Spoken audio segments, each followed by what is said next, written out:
Oyez, oyez, oyez. All persons having business before the Honorable, the United States Court of Appeals for the District of Columbia Circuit are admonished to draw near and give their attention, for the court is now sitting. God save the United States and this honorable court. Be seated, please. Case number 24-7030. Amaplat Mauritius Limited and Amari Nickel Holdings Zimbabwe Limited versus Zimbabwe Mining Development Corporation et al. Appellants. Mr. Smith for the appellants, the Davidson for the appellees. Counsel, before you begin, let me just announce we have 3 cases on our docket. This morning, we'll hear the first 2 in open court as we normally do. For the 3rd case, we will begin in open court and then have a private session with the parties. Mr. Smith, whenever you're ready. May it please the court. Since 2021, no less than 11 judges in this circuit have looked at the argument as to whether the New York Convention provides an implied waiver of foreign sovereign immunity. And those judges have refused to find an implied waiver. Now, today is this court's chance to rule directly on the matter. Because Amaplat, and I will call it only Amaplat, the appellees, can only avoid reversal by convincing you that there is an implied waiver in the New York Convention. And it cannot do so for at least 5 reasons. The first is that the New York Convention textually has no implied waiver. It is merely a convention that sets up a framework for the recognition of arbitral awards should they come to exist in the future. There is no consent to arbitration at all, and there is certainly no mention of judgments, which is what Amaplat is bringing to you, merely a judgment. There's a formula from sea transport.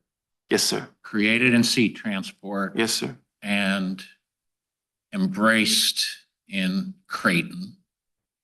Maybe in dicta, maybe not, but the formula is that when a foreign sovereign both signs the New York Convention and also agrees to arbitrate a dispute within a signatory country, that's enough to waive.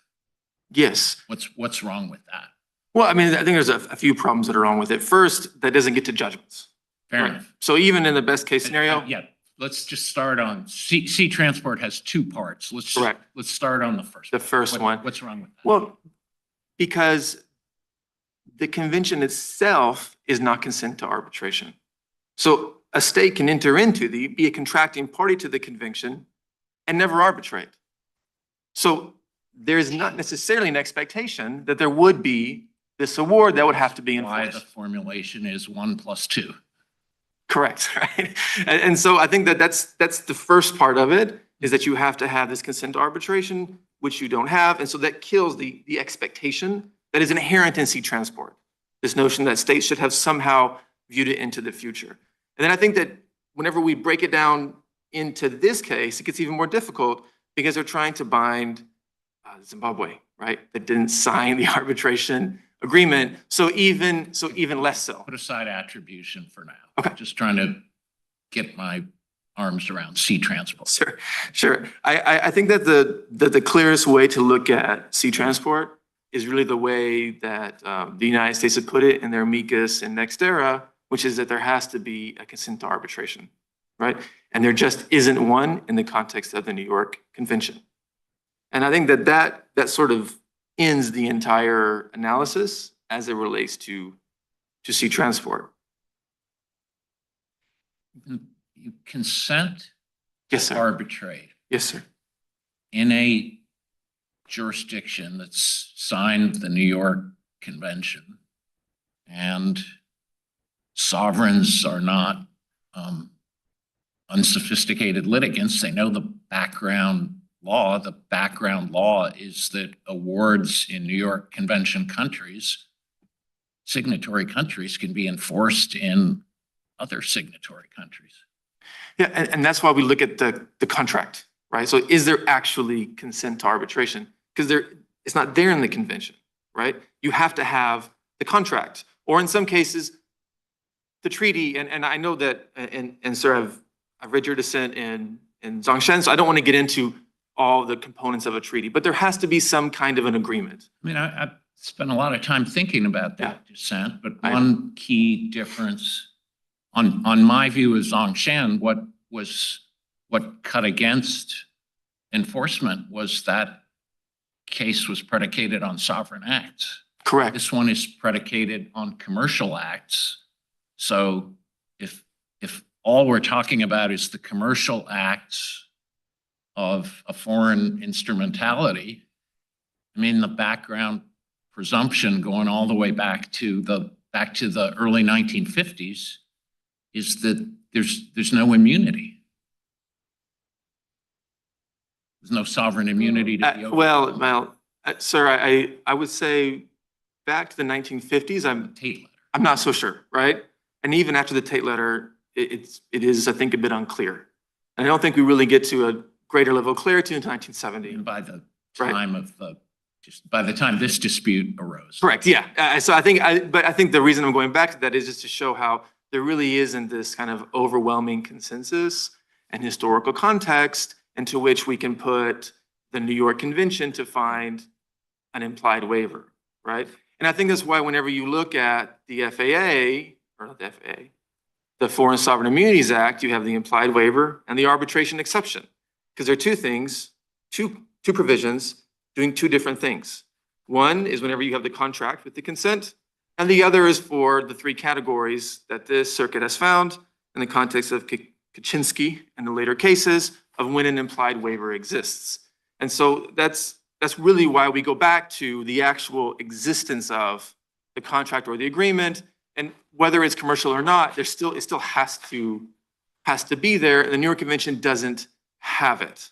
And so that's why there's no way we can get to the sea transport formulation of how there should be an implied waiver. Okay. If we agree with yes, you ma'am. that essentially the sovereign doesn't waive its immunity by signing on to the New York Convention, do we have to take it a step further in ruling also whether the sovereign waives its immunity as to the foreign arbitral award confirmation agreements or their actions in that regard? Well, I think that what you would do is that then you would go to the FSIA and you would say, well, is this an application to confirm an award? And then that would be 1605A6, right? And I think that that's actually consistent with Zhongshan as well, where this court did find that the FSIA's arbitration exception, not the convention, strips states of their immunity, right? And there wasn't really a debate on that point. And so that's where we would go, right? Is there an application to confirm? And there isn't. There's an application to recognize a judgment. And if there is an application to confirm, then we have to go to and see, well, then let's take Chapter 2, because Chapter 2 of the FAA incorporates the New York Convention. And Chapter 2 deals with awards. It has a 3-year time limit to enforce awards. And so to us, it is incongruous to say, well, I'm going to grab the convention for some things, but I'm going to grab DC Judgment Enforcement Act for other things. And it's so quite convenient that on all of the points that they need to win, they're going to grab just the arbitration part, and the other points are going to go to DC law. Yes, ma'am. And you make a good point, because the case is brought under the DC Judgments Act. Yes, ma'am. One count. So we need to be focused on the word judgment here. Yes, ma'am. For purposes of that, rather you confirm an award earlier or try to enforce an award earlier. Right now, we're here on recognition and enforcement of a judgment. Yes, ma'am. That's absolutely correct. Okay. And yes, ma'am. And I was just going to move on to the arbitration exception then. You appear to believe that it's not properly before us on appeal, but could we also use that as an alternative ground? As to whether or not there's a waiver there? Oh, well, I mean, you could, I mean, if you wanted to analyze it, right? I mean, of course, you've seen our arguments on cross appeal, but it is only to confirm an award. I mean, and textually, and I think the district court got this 100% right. Only to confirm an award, you're saying the arbitration provision is only used for that. Correct. And because the FSIA says, if you want to come confirm an award, then here's your exception, right? And it uses confirm an award, right? It's pretty clear language. And so we don't even see the need to go to larger circle context. But if we were to go to that context, then, we would see that, our immunity exists unless there's an exception. And so we shouldn't go about adding words to exceptions whenever the text is on its plain meaning, quite straightforward. And so that's why we don't even need to get to the other arguments that will be out there and this notion that we should add about the award to the text to somehow prop up judgment enforcement. And when do you really see an arbitration. overlap between the arbitration exception and the implied waiver exception that we would need to address? Not in this case. I mean, I could maybe see hypothetical cases in the future, but I think on these facts, it's just not there. And that's why the arbitration exception exists, right? It's to have a clear path for arbitrations. And then that's why you have the three categories in this circuit for implied waiver, because it's for other things entirely. And so we don't see a need to get to it in this case. And in thinking about an opinion and going your way by saying that these exceptions do not apply, then we would not need to reach alter ego? No, we would not. Okay. I mean, that would end the case. And I think even if on their best case scenario, I mean, I'm sure they'll disagree with me, but I think that also reading their arguments, it would end the case as well, right? Because there has to be an exception to immunity, and if there's not, there's nothing to discuss. Yes, sir. Second, I asked you Yes, about the first part of sea transport. Let's talk about the second. The Second Circuit's rationale is that an action to enforce a foreign judgment that confirms a foreign arbitral award is a lot like a direct action here to confirm the award. What's wrong with that? First off, I think that the Second Circuit didn't really get into it very deeply. I think there's a lot of problems in the DC circuit. Sorry, go ahead. No, there's no serious textual analysis, but I guess I'm wondering what text we should be looking to, because all of this is just, the springboard for all of this is implied waiver, and who knows what that means. Well, but we kind of do. I mean, there are the three categories that this circuit has laid out and reinforced multiple times. So, I mean, I think it's on Amaplat to tell you there's a new fourth category, right? And then whenever we, go to this, the reasoning that you see in Second Circuit, there's a lot of problems because, this circuit has said in Commonpex, there's two different things. There's enforcing judgments and there's enforcing awards, right? And so to get back to the Second Circuit, you have to say, well, no, actually, they're kind of the same. And to me, it's sort of like a Schrodinger's cat, right? We're going to put this thing in a box. Maybe it's an award, maybe it's a judgment. We don't know. Could be both. Could be neither. And then pull it out later whenever we want to enforce it. And I don't think that that is really consistent with how the circuit has decided, or I think really does justice to what the Second Circuit has reasoned. Sir, I've reserved 2 minutes. I don't want to go, but I would love to answer questions. So any questions, please? Judge Giles? No. Okay, we'll give you your rebuttal time. Thank you. Thank you, sir.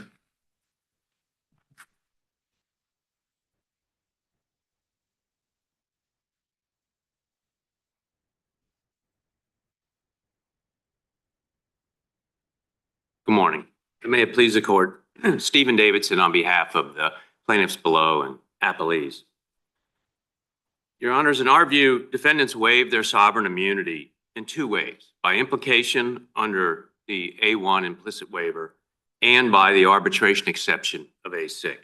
The court can proceed under either exception to affirm the trial court's judgment and find that subject matter jurisdiction exists over ZMDC and the commissioner based on their agreement and participation in the arbitration in Zambia, a New York Convention signatory, and over Zimbabwe as the alter ego. I don't see how you're even close on arbitration. This is not an action to confirm an award. It's an action to recognize a judgment. And just usage in this context, arbitral awards are one thing, foreign judgments are another. Well, One's governed by federal law, one's governed by state law, one's a contract, one's an act of a foreign sovereign. And you're going to collapse those two? well, I believe that the waiver exception is the one best founded here. And we're seeking under the arbitration exception, should the court not take up that issue as it has declined to do in Next Era Yeah, and fair others. enough. But like you seems to suggest, Your Honor, I think this case squarely fits under sea transport and under the A1 implied exception. The critical principle here is when a sovereign agrees to binding arbitration in a country that is party to a treaty that allows national courts to confirm arbitral awards, the contracting states agrees the award will be an enforceable judgment and the sovereign has waived its immunity. We think sea transport is properly decided, and your discussion of it in Creighton and Tatnef, and also in process and industrial development. I'd also, Your Honor, say that Commonpex is also a similar case in that, remember, that was an A1 case. That was a waiver. And the court didn't need to discuss the waiver because it was an explicit waiver.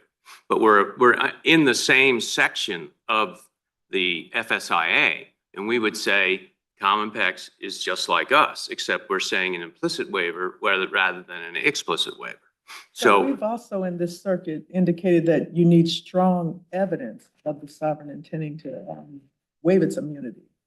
And so what would be your strong? the strong evidence, I'm sorry. The strong evidence would be agreeing to the New York Convention and, most importantly, agreeing to arbitrate and participating in an arbitration in a New York Convention state. By doing that, the sovereign has impliedly waived its sovereign immunity to enforcement under the New York Convention. And similarly, Are you not distinguishing award versus judgment in your analysis? well, the question is, what's the basis of the waiver? And then the second question is, what's the tool we're using here to enforce?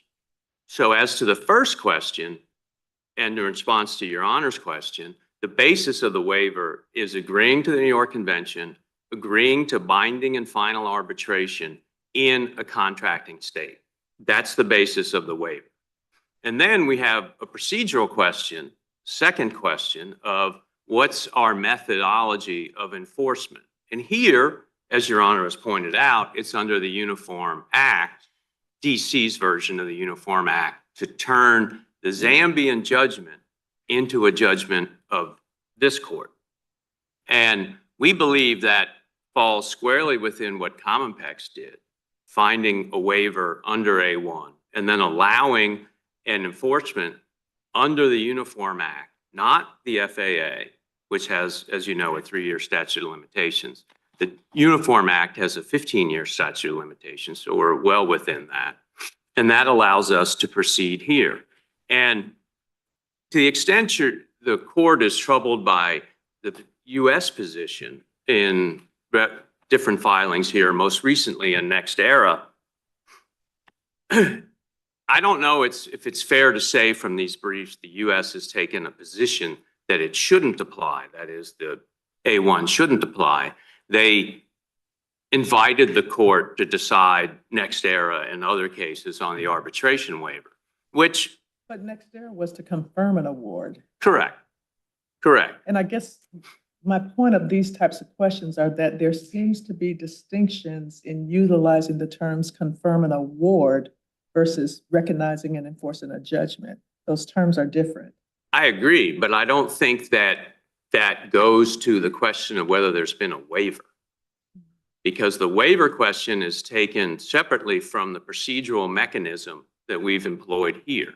And of course, we're using this mechanism because it's more than 3 years beyond when the arbitral award was entered. So we could not confirm the arbitral award under the New York Convention because the statute of limitations has expired, just like in Commonpex, just like in sea transport.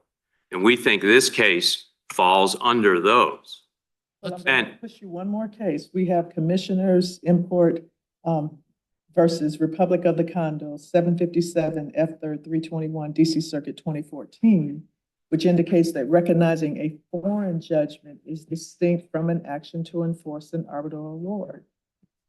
So at least this circuit seems to. well, that's the Commonpex case, the Congo case. Right. But I believe, Your Honor, that case actually supports our position here. Because remember what was happening in Commonpex. First, they had to find a waiver, and then they had to find a procedural mechanism. That case is an A1 waiver case. And the difference between those two cases, it was an explicit waiver. But whether it's explicit or implicit, it's the same under A1.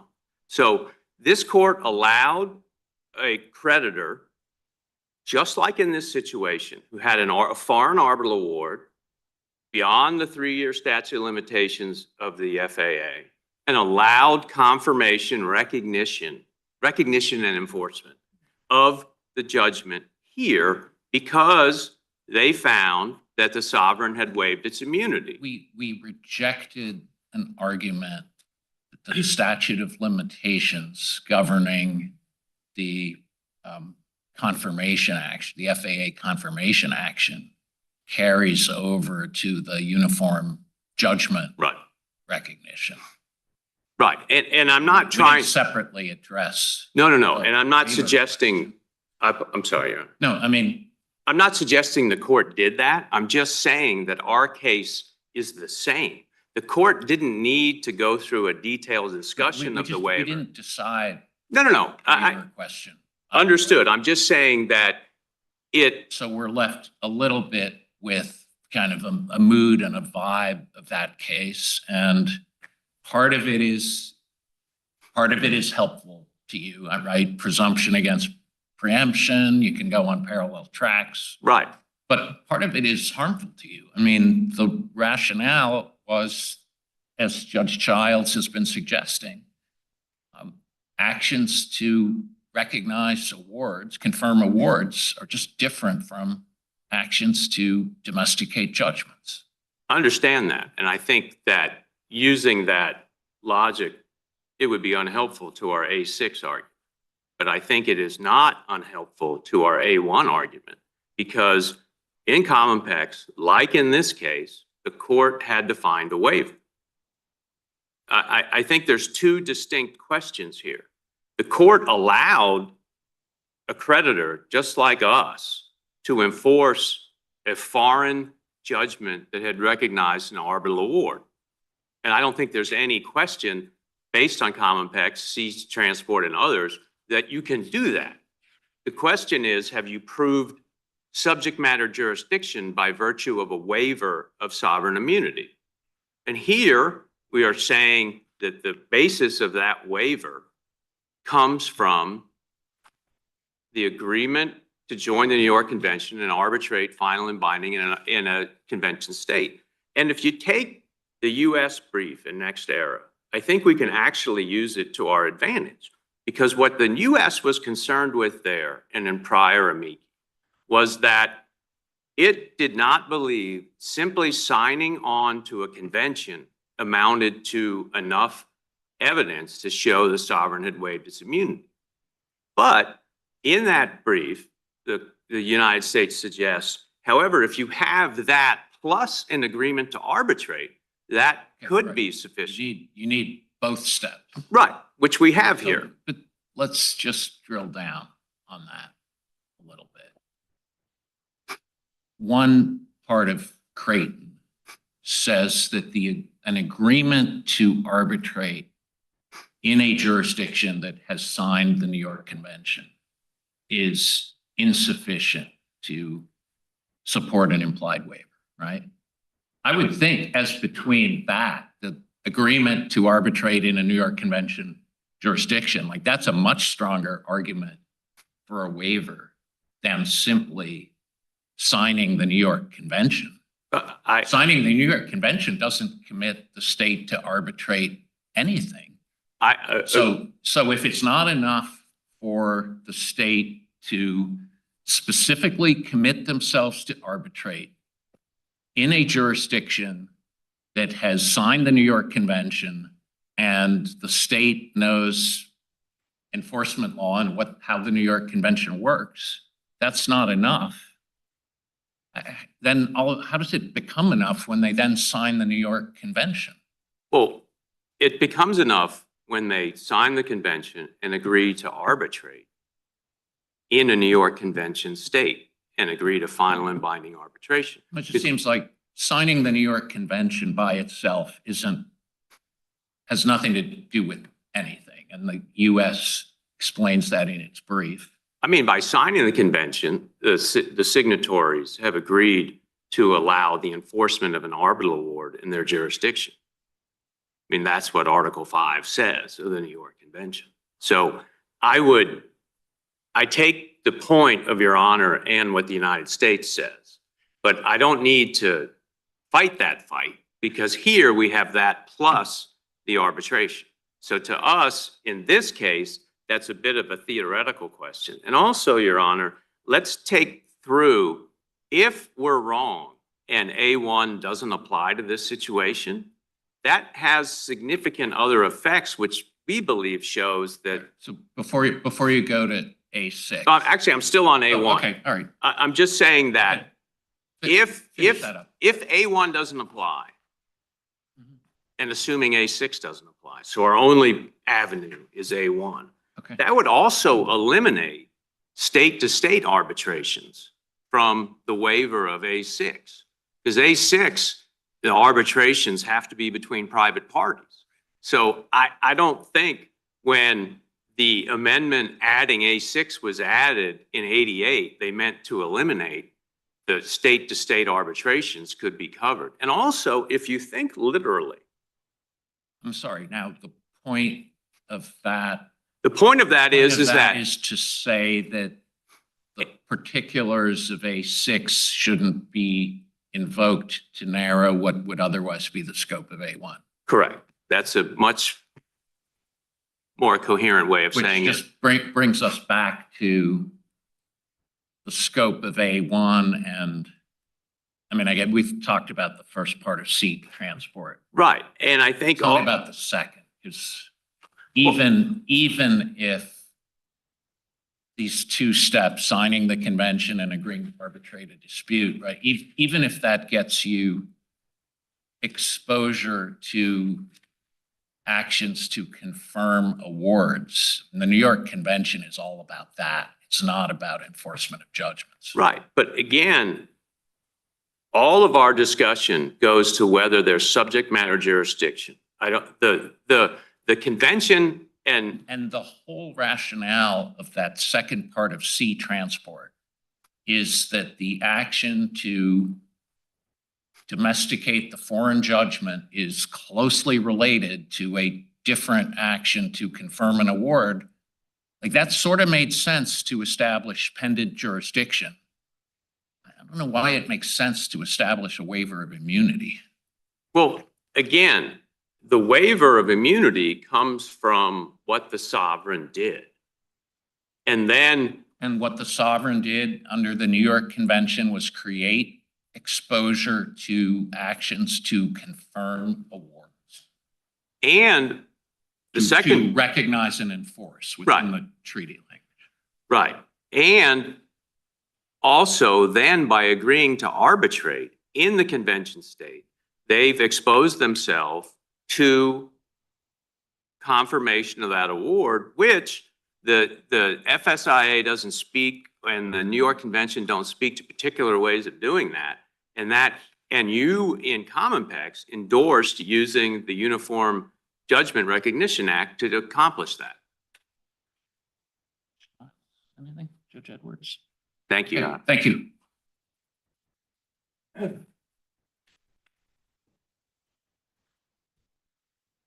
Your Honor, if I could just address briefly kind of one case, and that's the argument on Comapex. We heard that the waiver is from the procedural mechanism, and the procedural mechanism is the DC Judgment Enforcement Act. So to me, the argument on Comapex, it just runs into itself. Because if it has to come from the Judgment Enforcement Act, that's not where we are, right? We also heard that there was an express waiver in Comapex, but it's just the same as our case. An express waiver is dramatically different from an implied waiver, right? And if you see in Comapex, what had happened is that the state had actually signed a separate waiver. I mean, these cases are quite different. And then we heard a little bit about state-to-state arbitration. I don't totally follow the argument, but that is an utterly different animal. That's the ICJ. Those are obligations between states, and that has nothing to do with awards to enforce monetary amounts in convention states. I don't even think the convention wants to get to that. I mean, we're talking about a boundary dispute, whether to award some sort of compensation under a separate total regime. I think the state-to-state arbitration is really a red herring. And then finally, we heard about the amicus from the U.S. I just want to touch on it. The U.S. says the conventions, I'm quoting, by themselves do not commit a foreign state to engage in arbitration, and therefore they could not implicitly waive sovereign immunity for any enforcement action. I mean, that's the text. I think it's quite broad and convincing. So if there are no further questions, then I will sit down and thank you for your time and your excellent questions. Thank you, counsel. The case is submitted.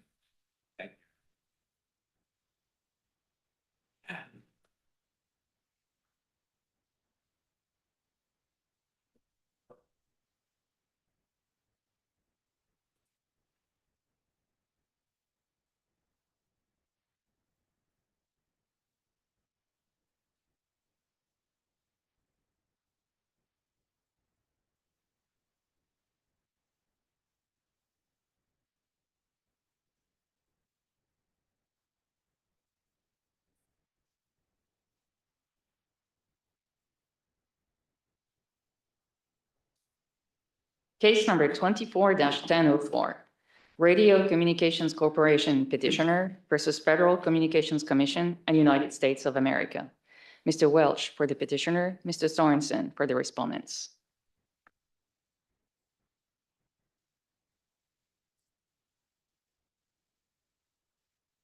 Mr. Welch, good morning. Good morning, and may it please the court. The ultimate issue for the court to decide in this case is whether petitioner has the best reading of the Low Power Protection Act. And in our view, the Low Power Protection Act promotes nationwide Class A licensing to protect small community low power TV licenses. On the other hand, paragraph 38 of the order on review surmises that the purpose of the Low Power Protection Act is to promote nationwide Class A license denial to protect National Association of Broadcasters urban-based clients, and that's an end that is achievable without any legislation whatsoever. Historically, the FCC introduced urban broadcast competition through low power licensing about 40 years ago. Before you get to history, let's just talk about the text of the governing statute. Fine. Question is whether your client's station operates in a designated market area with not more than 95,000 households. Your Honor, that's in the statute, obviously. In the statute. Obviously. But that's the very end of the substantive part of the statute. That's the operative text. It's operative text, but it's in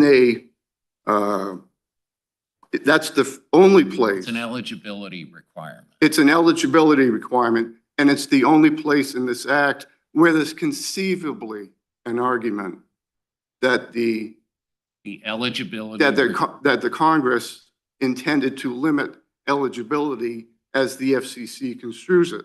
So that very last thing that's in this section is at the bottom of something called considerations for eligibility.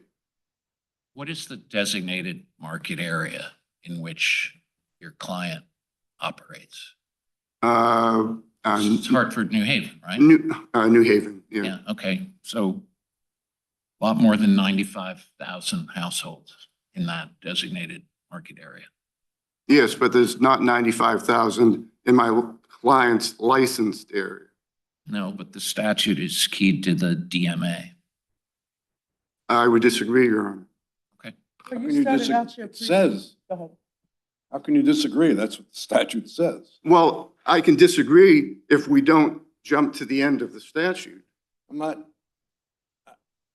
because we're I'm missing. not meaning to be dismissive of the argument. I'm not following your suggestion that because the critical words in the statute are somewhere down the line in the statute, they're less worthy than if they were further up in the statute. Well, on page 1 of the statute, Congress defined what a DMA is, and it's not limited by size. It doesn't say that it's protecting urban area licensees. It just says a DMA is what Nielsen says a DMA is. And that's the definition. And what the FCC is doing, because, and if I may walk through the section of considerations, there are 6 licensing considerations. 3 of them are listed in paragraph 18 of the FCC's order. And those are conditions under Part I that are not spelled out here. So you have to go to section 336 to see what the 3 conditions are. And they are operate 18 hours a day. That has nothing to do with limiting anything, other than you have to show that. 3 hours a week of local programming. Again, that's how is the station operating. You have to have rule compliance with the low power TV rules. Again, how did the licensee operate? Then in double I, demonstrate interference-free operation. Well, they already exist as a licensee. We can submit a pro forma kind of exhibit, say, see file number, whatever. We demonstrated interference protection. That, again, is a manner of operating condition. Operate within a DMA. My client operates in a DMA. Not all low power TV stations do. So that's another manner of operating condition. And then when we get to the 95,000, this is where the FCC turns manner of operating conditions into a market qualification condition, completely different than all the preceding ones. It's how does the client, how does the low power TV operate? He operates by serving 15,000 people. Or who does he operate to serve?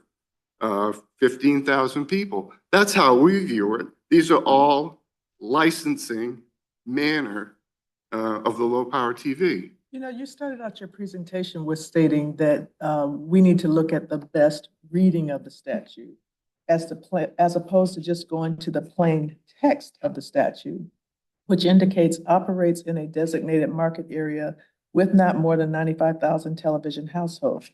You would have us put in and instead of with, and then, you know, have us essentially reading it in the disjunctive. And so I'm asking you, your argument seems to be tailored to best reading to support your claim, as opposed to us just going to the plain text. Well, if you start with the purpose of the statute being to limit eligibility, as the FCC does on page 1 of its brief, it doesn't even reference, and I don't know that it's even in the order, what they're protecting. Community of license is not in the statute. It's that section 307B, which has licensed every single low power TV station that exists. There isn't a single broadcast station that is licensed to a DMA. This is a change of 100 years of history. You don't raise a facial constitutional a challenge to the statute. Not on that basis, no. Our reading of the statute is constitutional. We're using the commission's current licensing scheme to make a nationwide licensing. The commission wants to do, for the first time, non-nationwide licensing. But again, And- going back and- to your term community of license, that's in the Communications Act. It's not in the LPPA. Which is amendment to the Communications Act.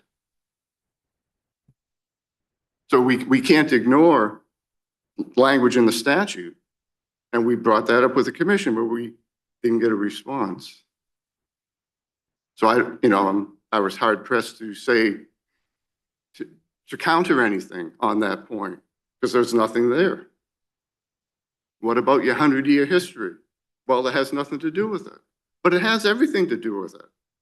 That's how the stations operate, on the basis of 307B.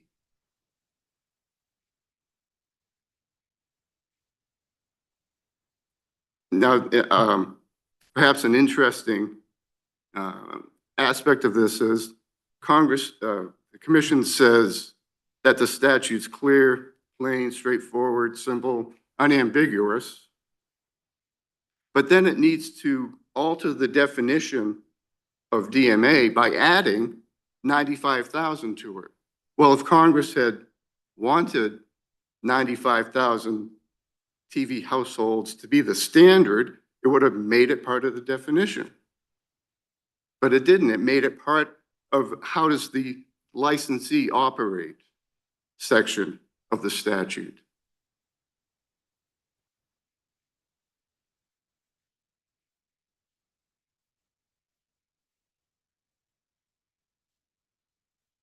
Now, if I could get to just a quick history of low power licensing. In the early 1980s, FCC came up with a great idea, low power TV licensing, because it had found that urban areas, or the table of allotments, had served its purpose. So we need more competition in urban areas. So it came up with low power TV and even got rid of a licensing policy that precluded licensing in urban areas.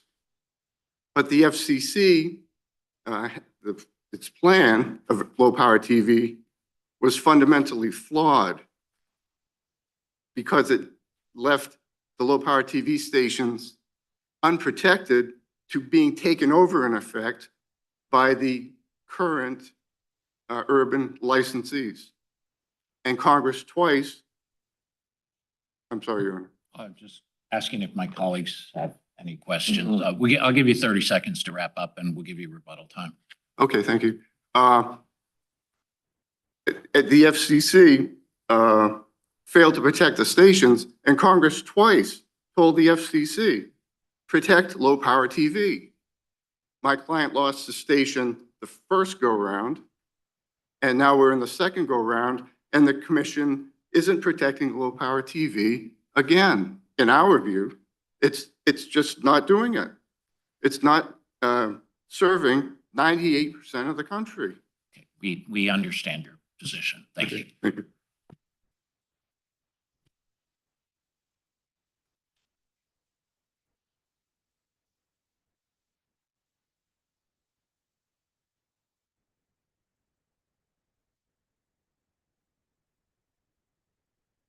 Mr. Sorensen.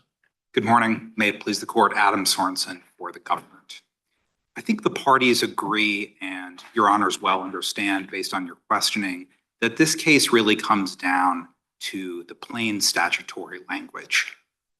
RCC wants its low power television station located near New Haven, Connecticut to be eligible for the enhanced privileges of Class A status under the Low Power Protection Act.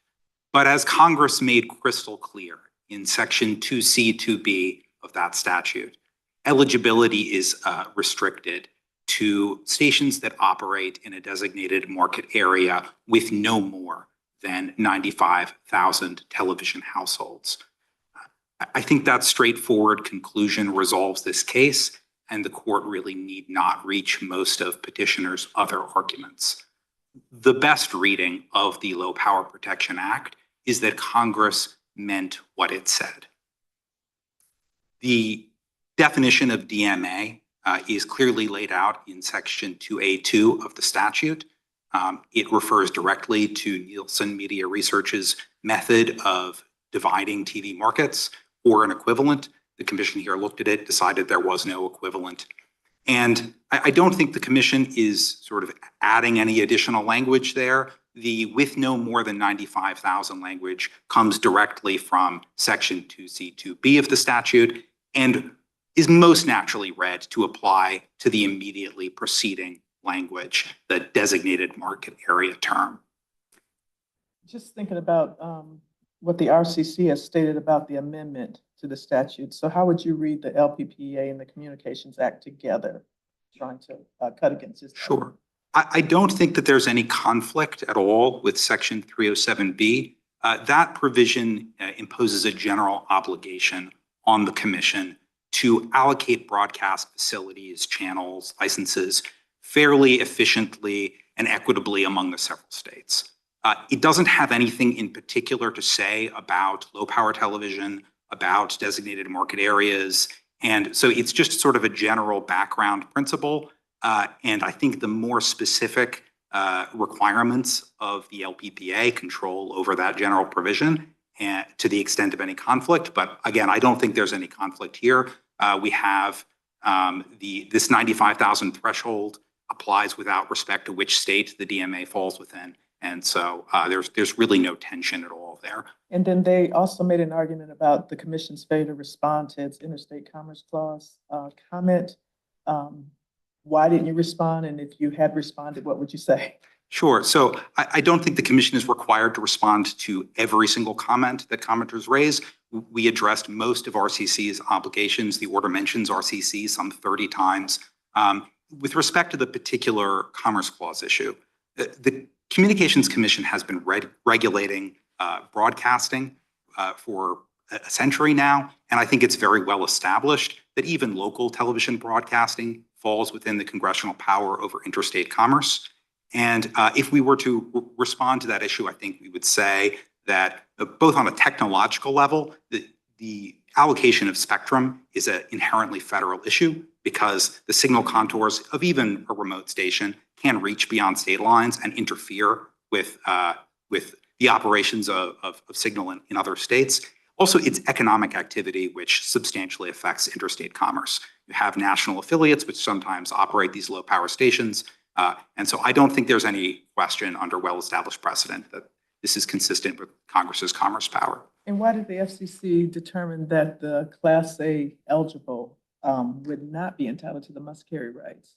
So I think it's important to understand that must-carry rights are very significant. And this is a long and hard-fought issue between television broadcasters and cable companies.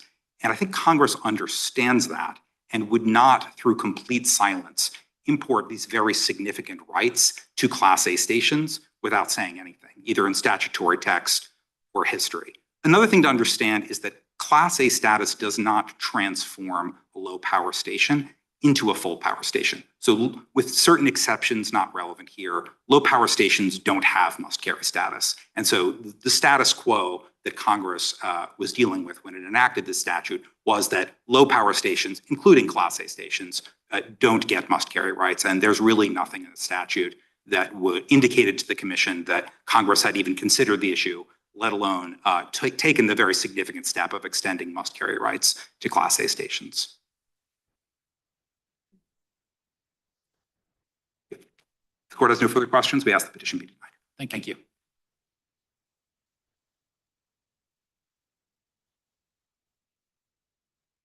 Thank you, Your Honor.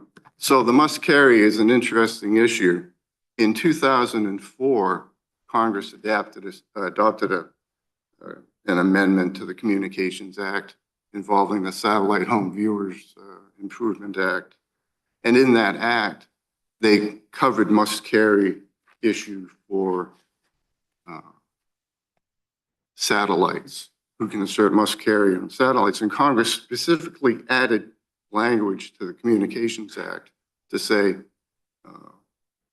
low power or Class A stations cannot assert must carry on satellite, and we're completely silent about must carry on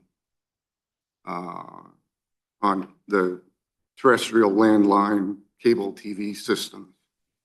So I would just say Congress has spoken on the issue twice in the statute itself. The exception has to be in the statute, which it isn't, expressly in the statute. The Commission's inferring it from silence. And then if you look at the 2004 amendment to the Communications Act, Congress specifically said no must carry on satellite, but said nothing about on cable TV. Thank you, counsel. Thank you. The case is submitted.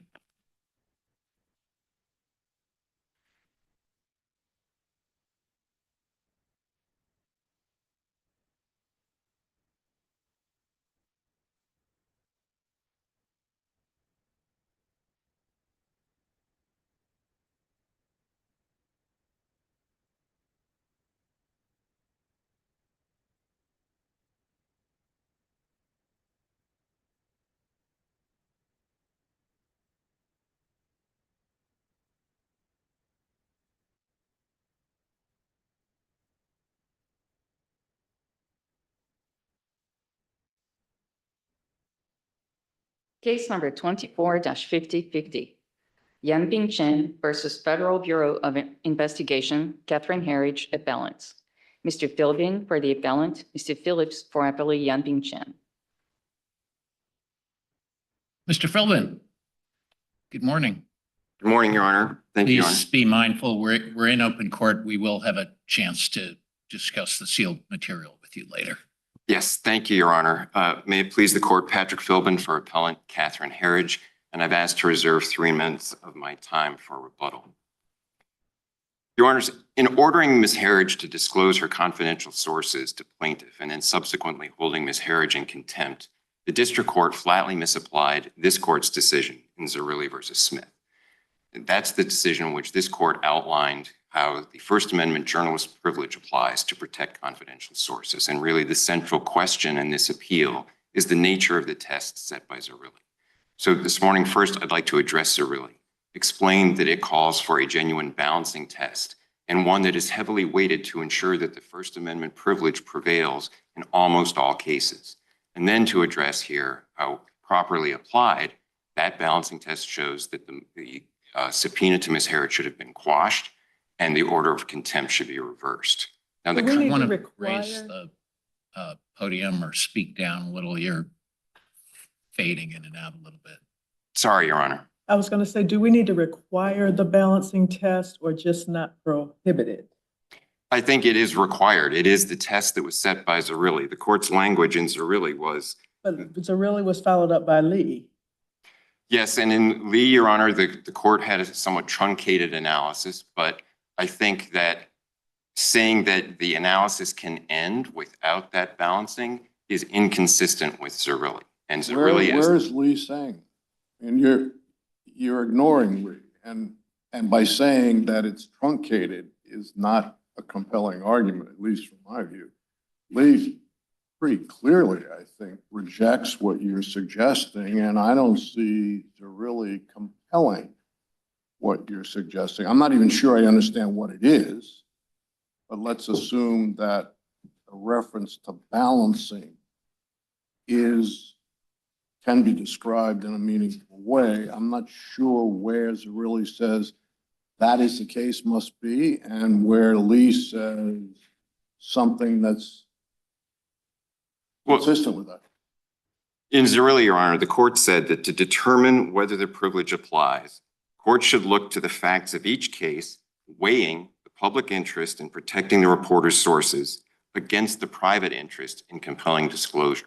So it is calling for a balancing of They interests. talked about centrality and exhaustion. It did, And as explaining what they mean the court should do, and that's exactly the way Lee read it. Zerilli In other talked. words, the first, I understand, I knew what you're going to refer to. The first thing they said was kind of a general sweep. Then we as judges mean to often try and explain what we mean by that kind of general sweep, and they did, centrality and exhaustion. And the later cases clearly follow that as the test. That is the way we've applied precedent. But, Your Honor, in Zerilli, the court expressly reserved in footnote 52, the court in Zerilli pointed out, yes, the information here is central, but the plaintiff hasn't exhausted.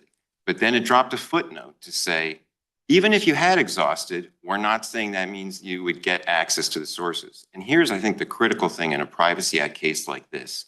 If Zerilli is reduced to just centrality and exhaustion, the identity of the confidential source is always central in a Privacy Act case. So that means Zerilli is nothing but exhaustion.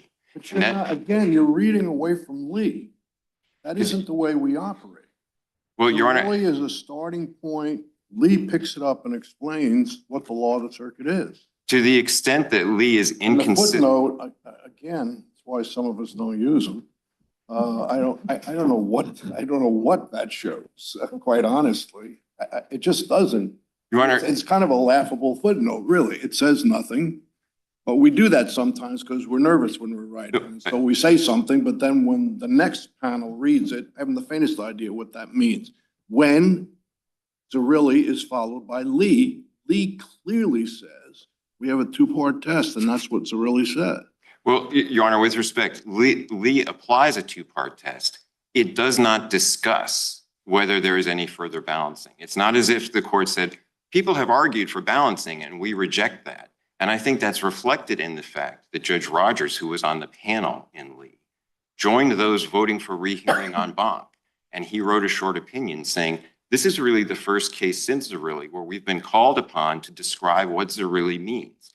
And there's more to be addressed here, and we should take this case en banc. Was en banc granted? It was not by an So equally then divided vote. we have to rely on Lee and Zerilli. That's true, Your Honor, but the law of this circuit is that if there is a conflict between them, the earlier decision, Zerilli, is what governs. And here's the critical conflict. In Zerilli, the court said multiple times, not just once, but on 5 distinct points, the court said in Zerilli that in the ordinary case, the civil litigant's interest in disclosure should yield to the journalist's privilege. And again, it said that cases in which the First Amendment rights should yield are few in number, and that an interest sufficiently compelling to override the privilege will be rare.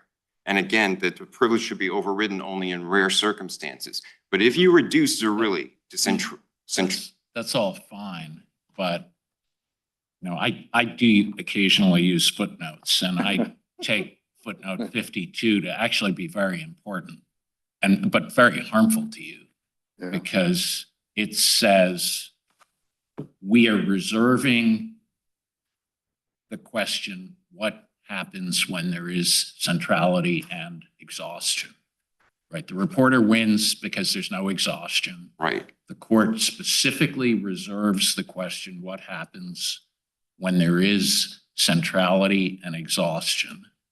And Lee holds that centrality plus exhaustion is sufficient to override the privilege.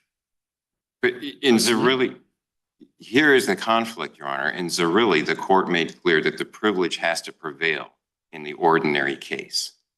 What Lee, by truncating the analysis, essentially says is the privilege loses in every Privacy Act case. Eventually, every litigant, doesn't matter how small their claim is, doesn't matter whether they're going to succeed on summary judgment or not, if they have a Privacy Act claim and they need the information and can't get it elsewhere, the First Amendment privilege always loses. That's directly. To the fact that the court did the balancing in this case and then gets itself to the same outcome. Because, Your Honor, the court was very clear that it was not providing an alternative holding and doing a definitive balancing. When we attempted to seek an interlocutory appeal, that was the argument that plaintiffs made to the court, was they don't need an appeal, you've already done the balancing. And the court expressly denied that. This is at page 242 of the joint appendix. The court said, well, to the extent that I looked at the likely outcome of balancing, that was, quote, far from conclusive. So he was not offering an alternative holding. And he went on to say, it remains possible that any refinement of the applicable test by the circuit on appeal would alter the result. So The district court has not provided a definitive balancing that it views as. And what is the really balancing addressing. test to you? It's, That you always win on the First Amendment claim. So you're just flipping it. You're saying if you do it the way you think it was done here, you always lose. If you do it your way, you always win. not always, but Your Honor, what the court said Tell me is. what the- I'm being very serious now. What is this balancing test? It would have to look at least a couple of things, Your Honor, and I think a good example showing it is Brunseth versus Marriott Corp, which is 868 F sup 333, a case from the DDC here. There, a gubernatorial candidate had a story published about him about an affair. He lost the election, he sued, and was trying to find out employees at Marriott who were the sources for this story.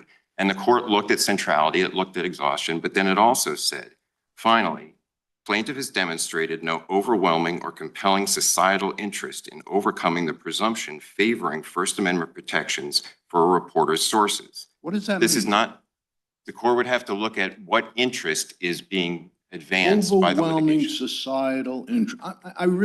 I'm not sure I get, what does that mean? That sounds like your preferred approach is always in the societal interest and you always win. It's not always, Your Well, Honor. tell as me it really- what that means. What It does would that mean that the case would have the plaintiff's case, some more broader public interest Like what? supporting it. Like in, for instance, what the court pointed to is election integrity. If it had been a case about challenging an election result, asserting that there was some fraud in the election, there is a broad societal interest in that case. So that is something following Zerilli before Lee. This is the way the district courts understood Zerilli. In Grunseth, the court looked to that. The court also looked to whether or not the plaintiff had a realistic prospect of success on summary judgment. In Grunseth, the court pointed out that Marriott there had explained to the court that the plaintiff is likely going to lose on summary judgment for causation. And that also has to be part of the balancing because that's just common sense. Zerilli went to great length to explain that there is a systemic societal cost every time a reporter's confidential source is disclosed, because it chills the flow of information to the press and impairs the ability of the press to fulfill its function. You know, it's interesting you mentioned this likelihood of success on the merit should be, in your view, part of the balance. That's a very obvious notion if the court meant to imply it. We never have. Well, Your Honor, That's a very obvious notion. Zerilli, Lee would have said that had we meant to say that if the judge looking at it thinks there's no way this person's going to win on the merits and therefore I'm going to balance them out of existence. That is not said in either one of those cases. in Zerilli, Your Honor, I think it is implied in the instruction to conduct a balancing. And here, Your Honor, I would point out. So you wouldn't imply that, at least I don't think, most of my colleagues would imply that, they would say it. If we meant to say that likelihood of success on the merits will be dispositive. We don't think you can win this. We're going to peek at the merits. We're not going to stay where we are. We're going to keep looking. And if we don't think you can win, you're gone. Neither case says that. There was no need for the court to do it in Zerilli. No, Your no, Honor, we're so it talking would- about what test the court was setting forth. If that's the test that is being set forth, the court surely would have said that. What the court did say was there had to be a balancing interests. And if you are balancing the interest, you know you're going to cause harm on the First Amendment side by ordering disclosure.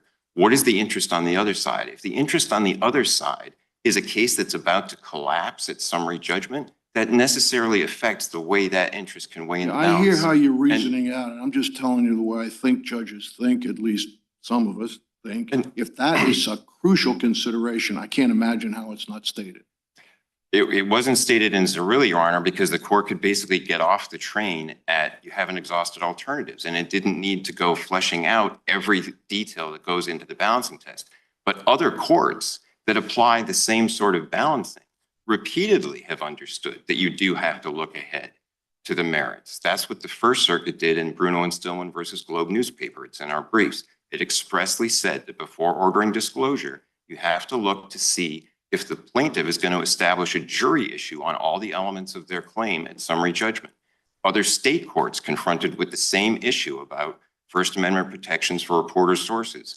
The Atlanta Constitution Journal versus Jewell case cited in our brief. The court specifically said the analysis you have to do on this balancing may essentially be like summary judgment, but that's what you have to do because it would be completely irrational to incur the systemic societal cost of disclosing confidential sources just for a case to collapse on summary judgment or to turn out that it's a $100 case. That doesn't make sense. That's inherent. That's baked into the idea of a balancing test that the court set out in Zerilli.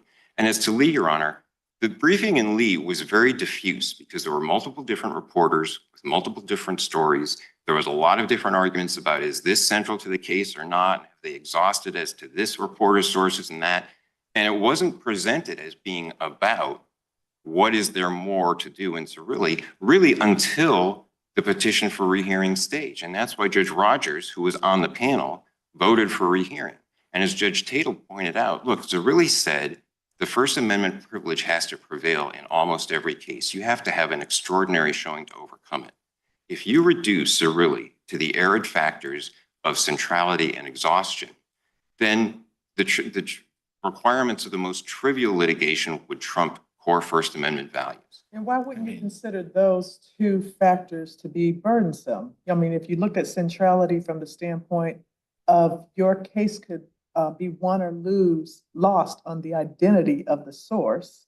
And then, of course, exhaustion would be more than just, naming a few people, taking a few depositions, but really going far out to the 40 or however many plus witnesses that you could put your arms around, and then the court looking at that as part of that burdensome balance. Well, Your Honor, I think that the centrality and exhaustion, again, especially in a Privacy Act case, which Zerilli was also a Privacy Act case, centrality is always met because the identity of the source is always central to the Privacy Act plaintiff's case. And then But I'm taking it a step further, saying fall and rise on it. I somehow feel that is a little more significant than just saying, oh, I just need that particular reporter. Well, Your Honor, in a Privacy Act case, the laws that has developed is that in order to establish the intent or willfulness of the leak, you need to know the identity of the leaker. So the case rises or falls. If the plaintiff cannot get the identity of the source, a Privacy Act case is over here. So it does, in every Privacy Act case, that level of centrality is met necessarily. And so what it turns really into is just in every Privacy Act case, doesn't matter how small the case, doesn't matter if it looks like it's likely going to fail on summary judgment for other reasons, you always eventually get access to the reporter's sources. And that's just diametrically opposed to what the Zerilli court said. The Zerilli court said an interest sufficiently compelling to overcome the First Amendment interest is going to be rare.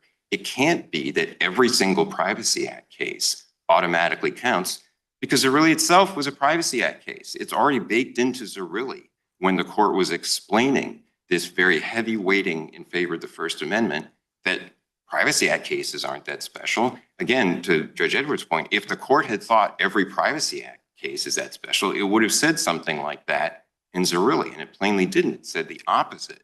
What it said in Zerilli is, it's going to be very rare that you can ever show an interest that's worth overcoming the First Amendment protection for confidentiality. And I've got two other areas I want to explore with you. One is when you're crafting essentially the definition of the press, and we're now in this social media age where people hide behind Twitter, you hide behind other social media outlets. Who are you really protecting? How are we defining press now?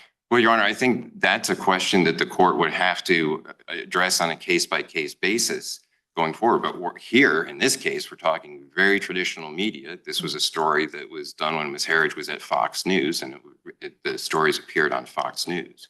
Okay.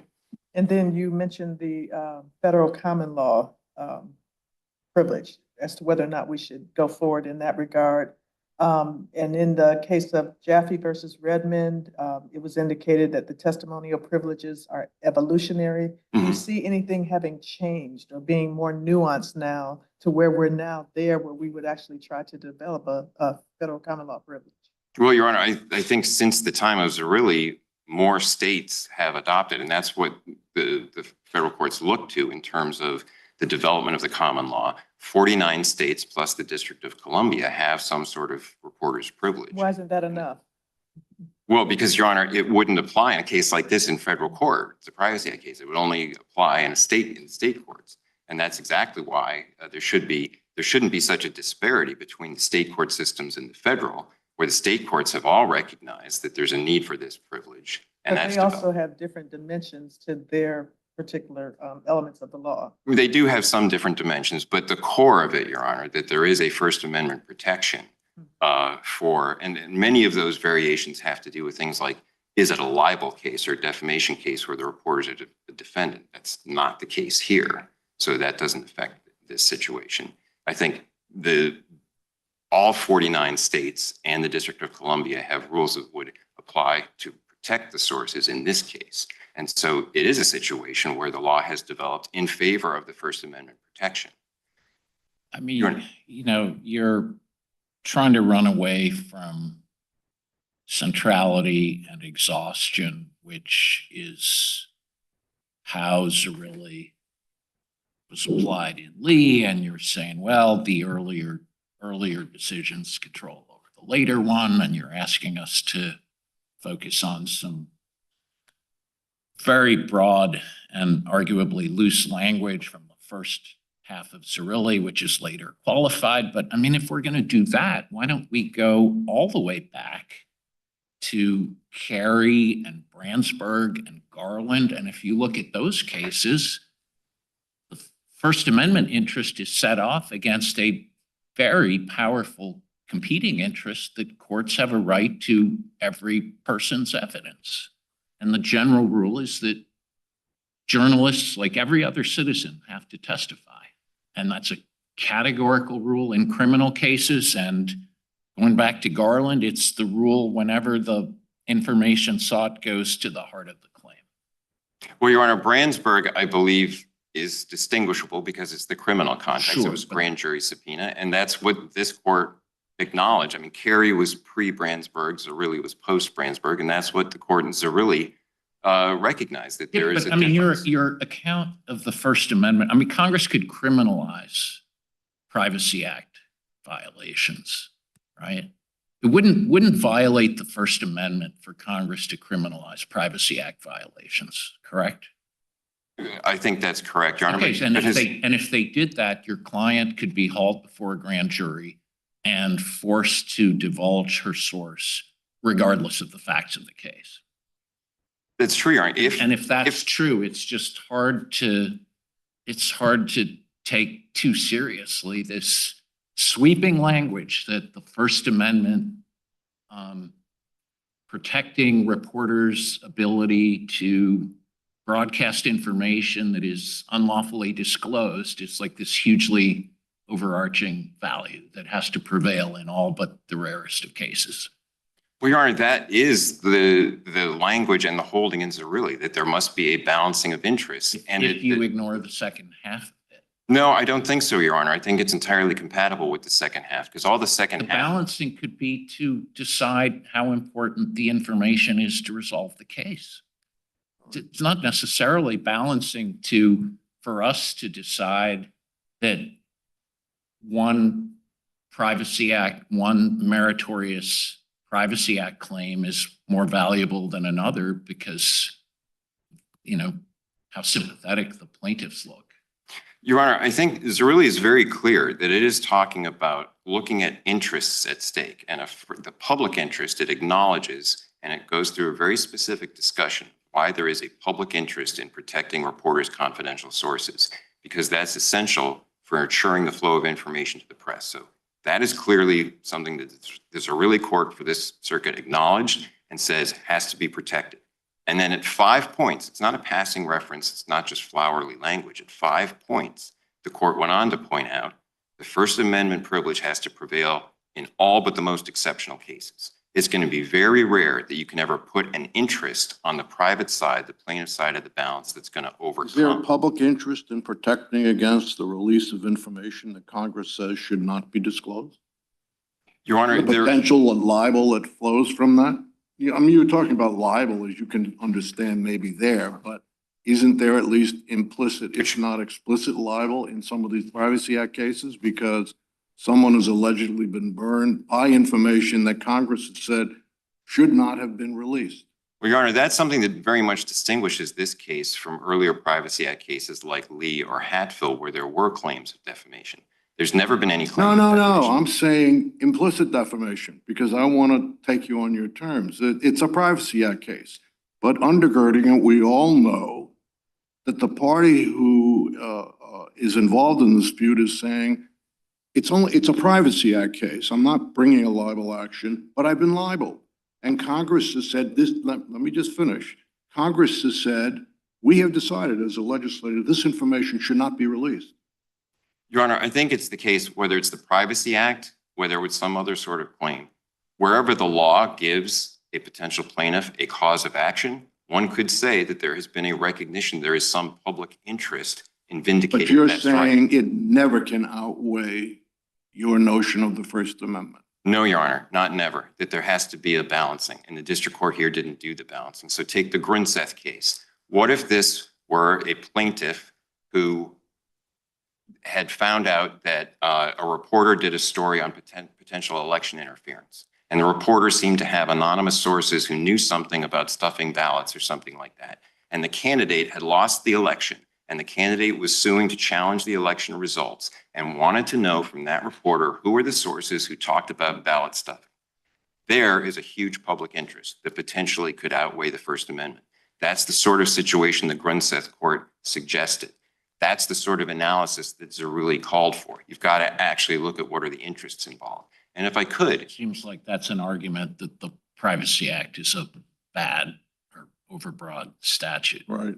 No, Your Honor, because Zerilli itself was a Privacy Act case. It is baked in. Yeah, but I mean, we're struggling with your view of Zerilli as being as narrow or as broad as you're claiming it to be, because the language you're only reading part of the opinion. Well, with respect, Your Honor, all that the second part of the opinion says are here are some guidelines that can be used to guide the balancing. It doesn't say this is the definitive end of the balancing after these two factors. And that's what plaintiff is trying to say and what the district court said here. And it leads And to this all leaves out Lee. I mean, I guess I were in your shoes, I'd argue it this way too, but you're ignoring Lee. Lee does not talk about Zerilli the way you're talking about Zerilli. And normally we're better than that as members of this court. If we think there's a clear balancing test from the case that we're relying on, we would say that. That's not the way Lee reads Zerilli. But to the extent it does not read Zerilli that way, Your Honor, I think it's flatly incompatible with Oh, we Zerilli. think And that's why, well, that's why. reason to think that what you're saying is flatly inconsistent with what Zerilli says. Your Honor, I think the language in Zerilli is very plain in saying that the First Amendment privilege has to prevail and there has to be an actual balancing. And logically, if you reduce Zerilli to centrality and exhaustion, it's 180 degrees different from what Zerilli said, because it means anytime a litigant actually needs the information for their case, the litigant's interest always prevails.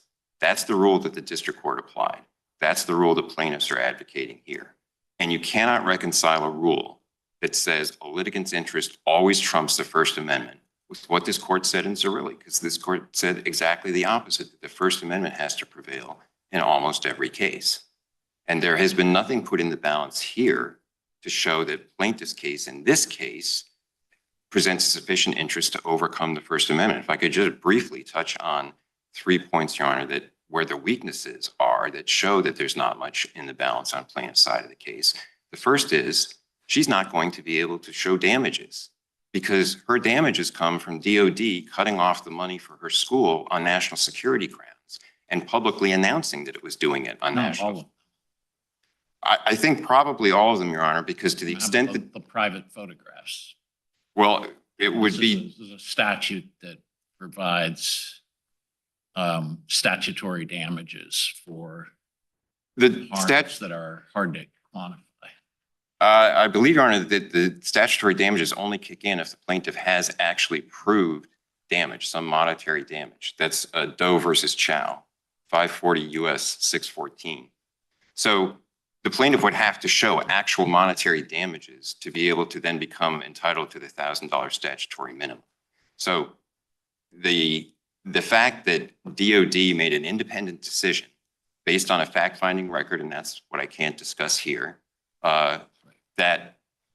that is an independent agency action. And this whole case, this Privacy Act case, is an attempt to make a collateral attack on that DOD decision, which plaintiff never challenged. She didn't go to court to try to get review on the DOD decision cutting off her funds. She didn't challenge the factual findings in court under the APA to seek review. She forewent all that and instead sued under the Privacy Act to try to recover under the Privacy Act the money that DOD cut off for national security reasons. That's what this case basically is. And the bulk of what plaintiff is pursuing is trying to recover the very money that DOD cut off on national security grounds without ever trying to challenge DOD's findings. The second big factor, Your Honor, is, as the court just suggested, that almost all the information that plaintiff claims was damaging to her did not come from Privacy Act disclosures. It was available from other sources. So remember, in the stories, Ms. Herridge was interviewing an FBI informant, and he was the one who explained on camera that plaintiff admitted she was a colonel in the PLA, that her university was catering to U.S. military members. It was gathering lots of information on them. And he said that it's stored in a way that it's accessible from China. That was all from sources that had nothing to do with the Privacy Act disclosure. In addition to that, the FBI affidavit that was used when her premises were searched was a public document in EDVA. Plaintiffs haven't even challenged on this appeal that that was a public document.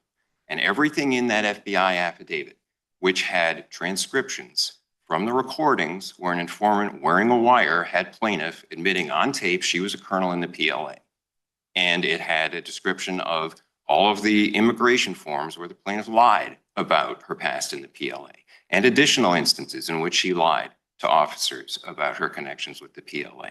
All that's in the FBI affidavit. And plaintiffs are not disputing that that was all public information. So basically it comes down to the photo. That's right. This case, what could potentially be shown is the photos of plaintiff in her uniform as a colonel in the PLA. What is the damage, if anything, that can be proved separately from that? And then finally, Your Honor, there is the serious risk that's also ought to be weighed in the balance under Zerilli.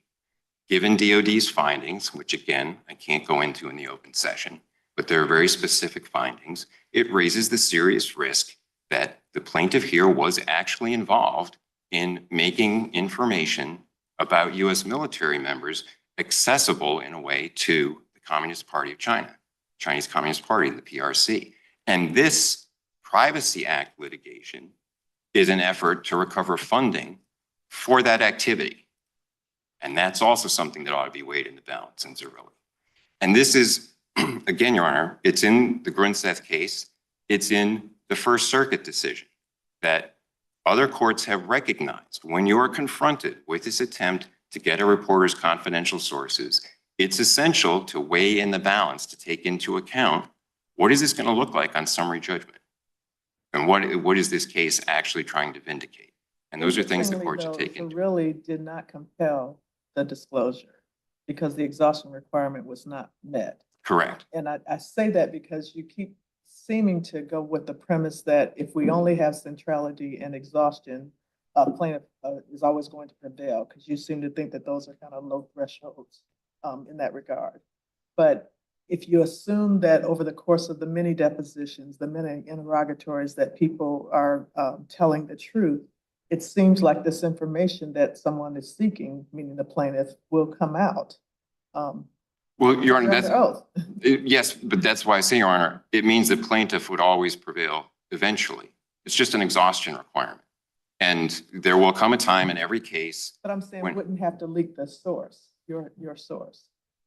That they would get the information at some point throughout all that process of exhaustion without necessarily having to have you reveal your source. In theory, it could happen that way. The way it has typically happened is that in the Lee case, in the Hatfield case, the courts find that there was exhaustion. No one has admitted it.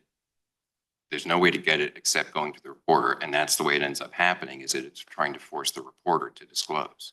So that is, as a practical matter, where this all leads. Okay, fair enough. Judge Edward? No. Okay, we'll discuss the balancing more specific. Thank you. Closed session.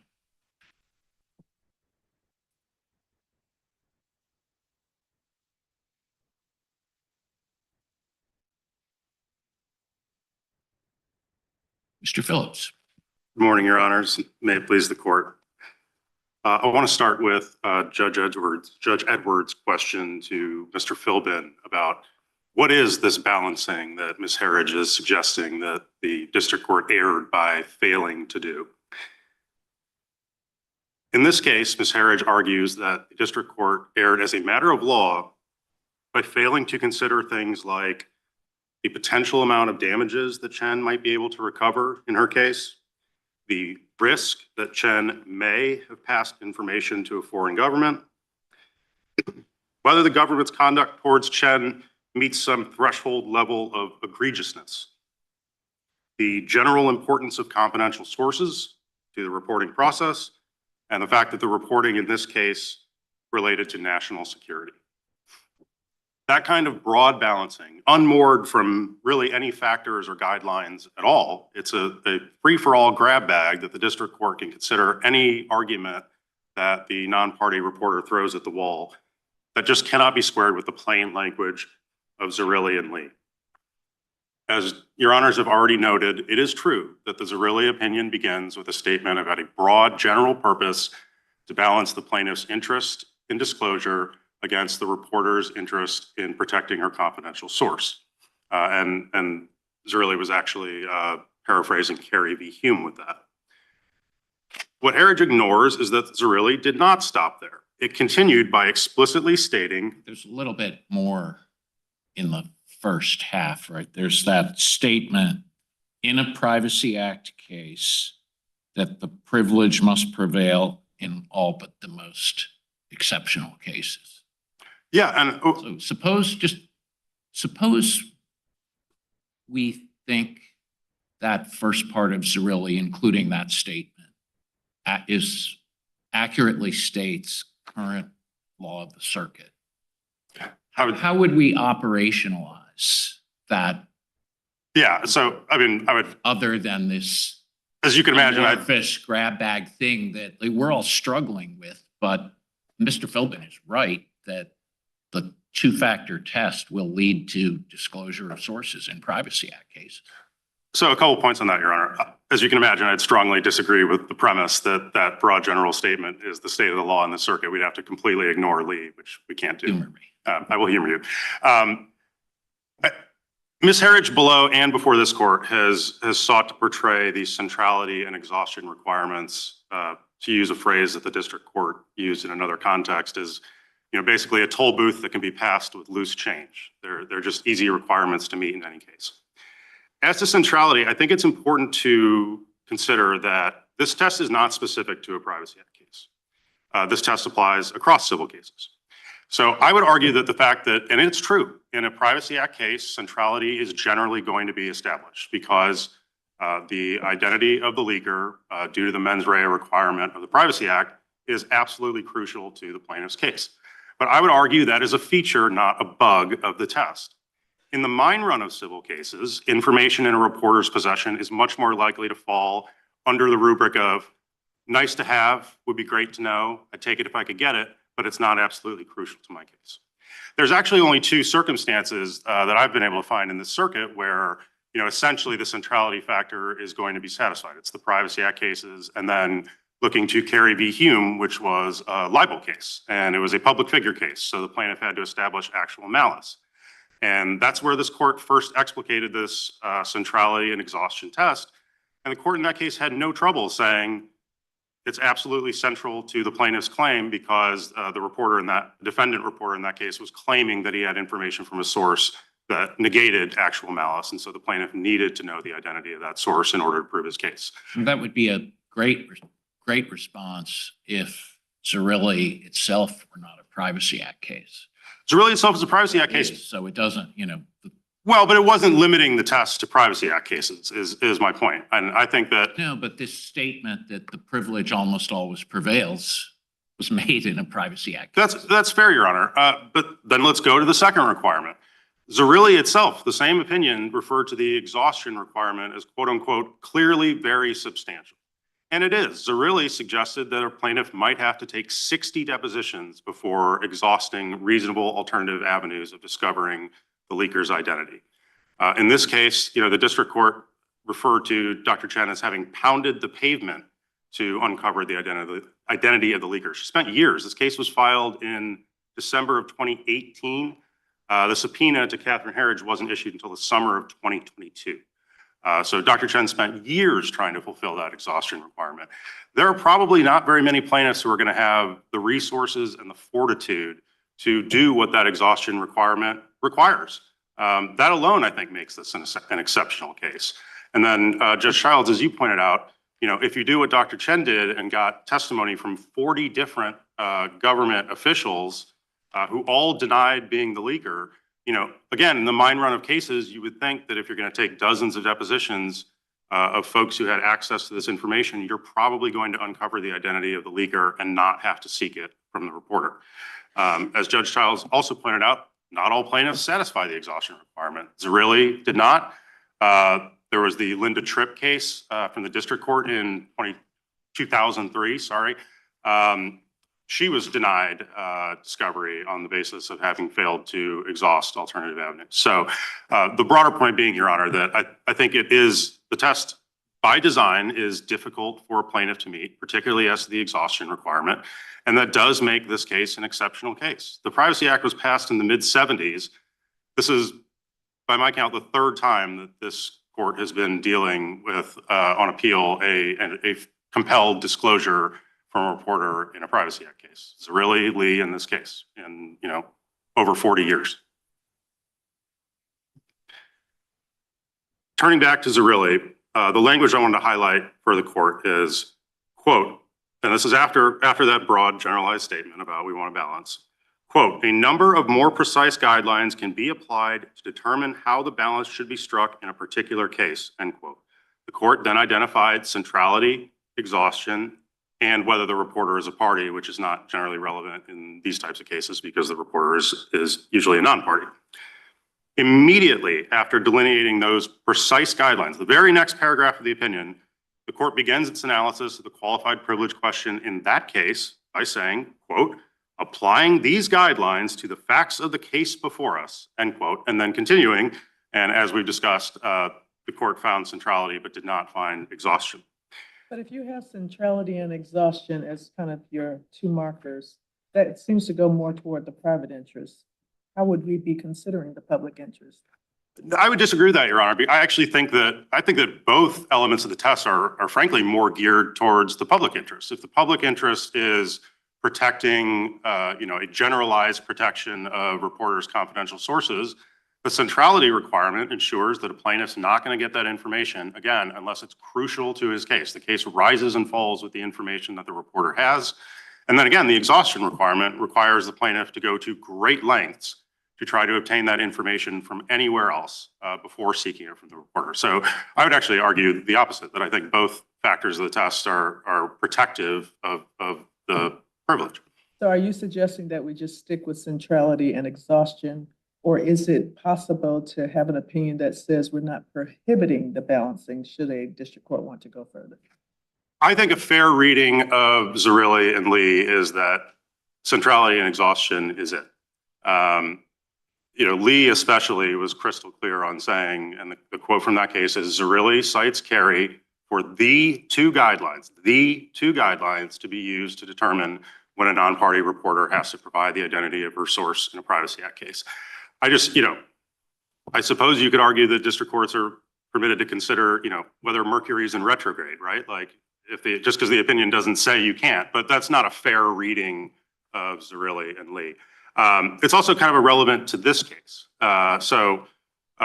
Ms. Herridge has argued that this court's review should be de novo because she argues that the court applied the incorrect legal standard. What this court said in Lee very clearly is that when it's a question of whether the court balanced correctly, reached the right result after applying the correct test, then review is abuse of discretion, which is a really difficult standard and one that I don't think Herridge even argues here. She'd have to show, essentially arbitrary and capricious conduct by the district court.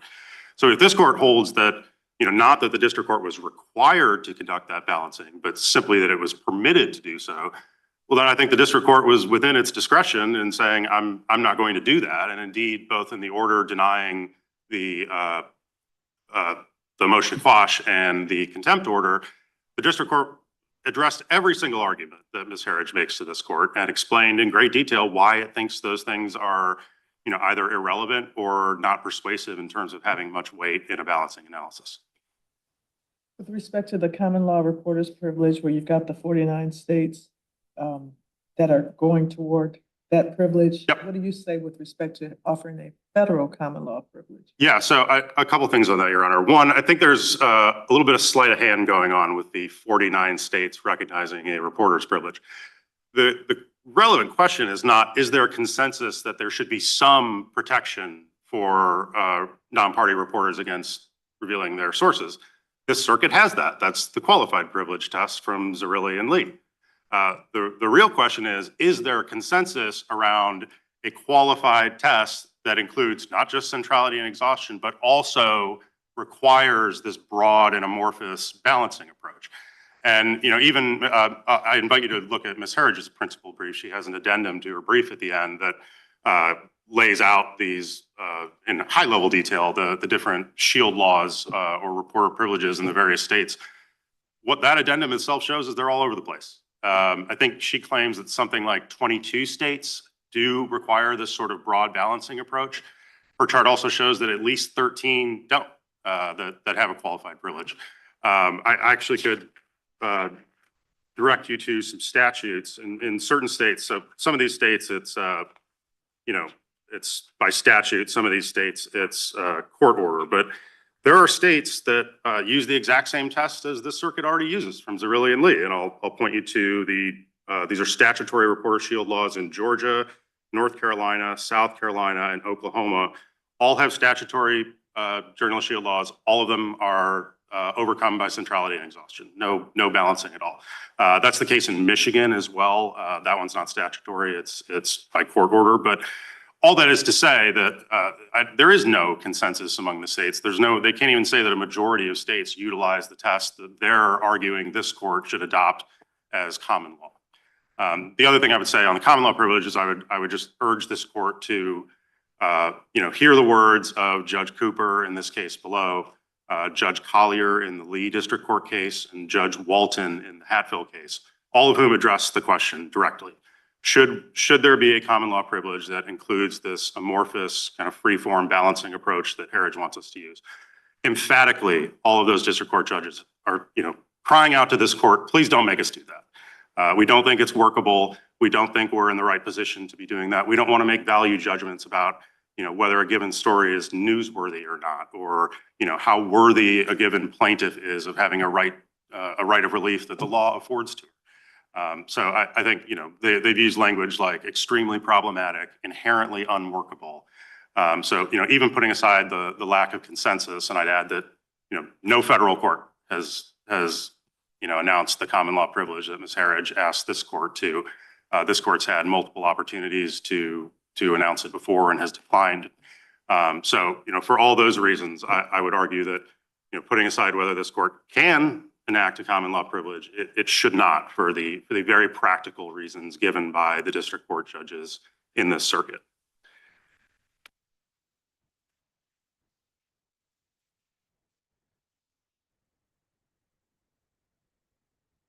Give me a moment, Your Honors. Oh, I want to also address the point that Mr. Philbin made about Zerilli and Lee, and they have kind of this drive-by argument in their reply brief that, well, if Lee is inconsistent with Zerilli, then this court can just toss Lee out the window and ignore it. First of all, I don't believe that Zerilli and Lee are inconsistent. The Lee opinion on its face purports to be applying and reaffirming Zerilli, not in any way questioning or overruling it. But I also want to just direct this court to the rule from Citizens for Responsibility and Ethics in Washington v. FEC. It's 993 F3rd 880, this court from 2021. What this court said is not only can one panel not overrule another, we're all familiar with the law of the circuit doctrine, but, quote, when faced with a claim of conflicting precedents, we must, whenever possible, harmonize later decisions with existing authorities to avoid creating unnecessary conflicts. I would submit to the court that, the law here is you are not to strain to find a conflict between precedents. I think what Herridge is asking you to do would absolutely require you to do that. And because Zerilli and Lee are very much in perfect harmony, there's just no need to do that. I see that I'm out of time, but I'm happy to address any further questions that the court has. Okay, thank you. Thank you.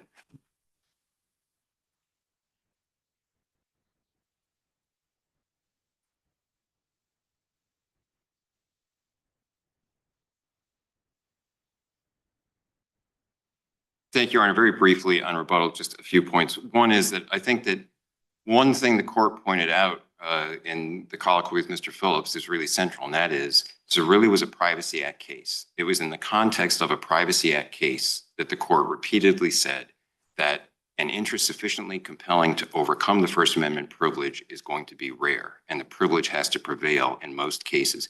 In the ordinary case, the court said, the civil litigant's interest in disclosure must yield to the privilege.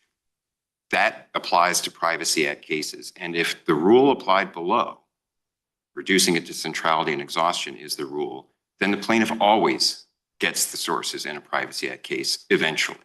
If they do enough legwork first, they always get an order disclosing the source. And that is incompatible with Zerilli. It's flatly incompatible with Zerilli. And that's what Judge Tatel and then Judge Garland recognized in their dissents from the denial of rehearing en banc in Lee, where it appeared that Lee reduced it to those factors. You can't reconcile that with Zerilli. That resonates with me in the abstract, but how do you answer your friend's point that here we are 40 years later in the third case in this line?